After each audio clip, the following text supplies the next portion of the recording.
Hello, this is Dr. Leah Roth reading chapter 3 of Get In or Get Out, but don't stay in the friggin' middle.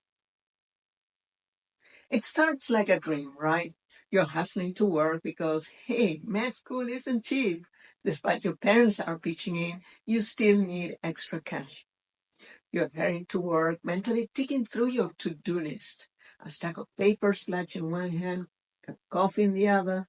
The city's alive around you, horns blaring, people weaving past, all moving to some invisible rhythm. But you are on your own track, barely noticing anything outside your own bubble. And then, bam, a gust of wind comes out of nowhere, yanking the papers right out of your grip. Pages scatter, darting across the street like they've got a mind of their own. You scramble, grabbing at sheets, feeling the panic set in. Yet as you reach for another straight paper, a hand joins yours. Someone's there, helping you catch the runaway papers. You look up, and there it is, smiling at you. No words, just this warm, quiet smile that cuts through the morning rush. For a second, the world goes quiet, like it's just you two in the middle of that busy street.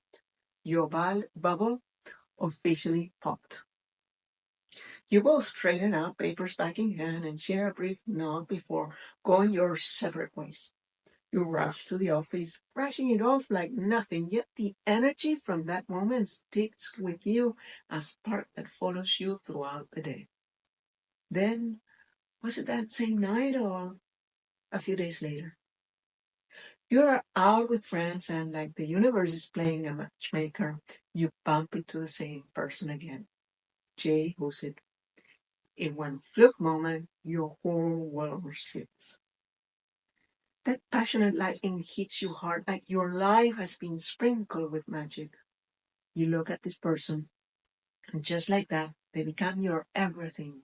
Your hero, Jay Hussett.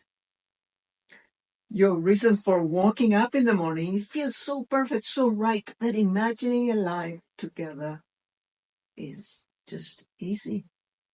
And before you know it, you are married, working tirelessly to make it work, to become one. Then real life kicks in, and let's be real.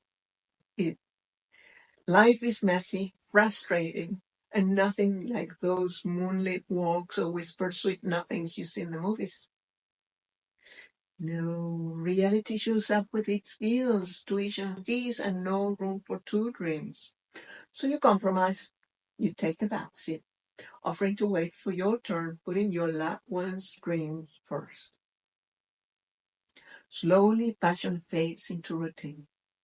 You're biding your time more often than not just to keep the peace. You start noticing things you didn't see before.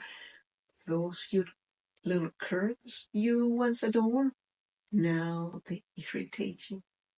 They show you how different the two of you are. Your partner is staying up late, claiming it's for a project or some work thing. And remember that red sweater you bought? Still in the back, untouched. Not the first time either.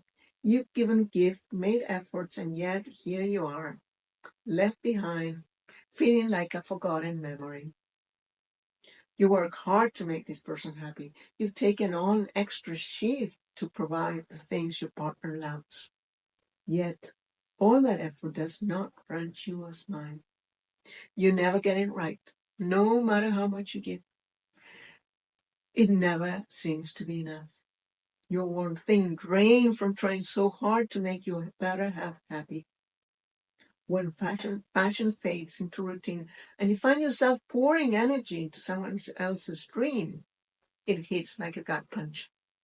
You wonder, how did I get here?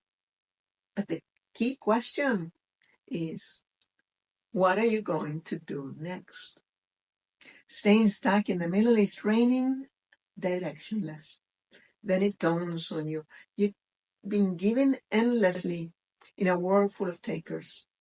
It wasn't just your career you sacrificed. You constantly put your partner, your friends, and even people you barely know ahead of yourself.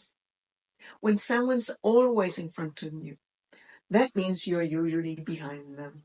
If no one is behind you, it means you are the last straw stretched thin and about to break, working tirelessly towards somebody else's dream.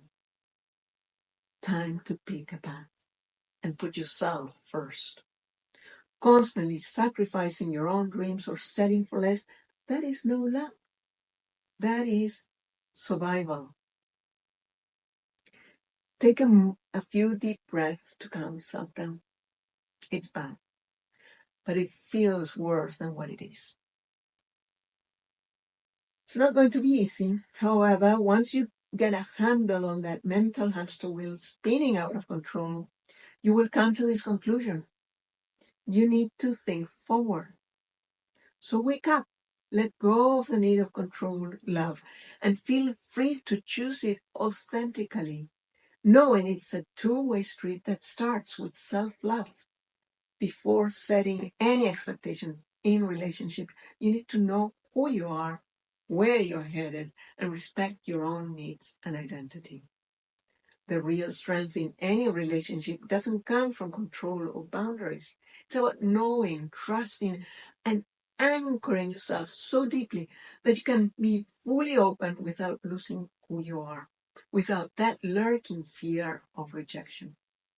When you have that inner compass, you're not holding back or putting up walls. You're grounded enough to let people in while keeping yourself whole. Now that you see it, the next step is reclaiming your direction. No more autopilots, no more wondering how you ended up here. This is where you start channeling your energy into something that matters to you. This time, the path is yours. Go, get your pen and pencil. Get yourself a nice cup of tea and think hard. Consider, what do you need to build a life that fills you up? Take a hard look at what drives you, what excites you, and what it would mean to pursue that every day of your life. Know this. You gotta keep dancing because love is always moving, always evolving. A balanced partnership is about respect and genuine connection. Solid enough to keep you grounded, yet flexible enough to let you fly. That's the magic that empowers you to face the tough calls. Anchored, yet open for whatever comes next. This is Dr. Leah Roth reading from Get In or Get Out, but don't stay in the freaking middle. Get it on Amazon, and the priority list is for 50% off. 15 tips on how to handle this and much more. So get in touch.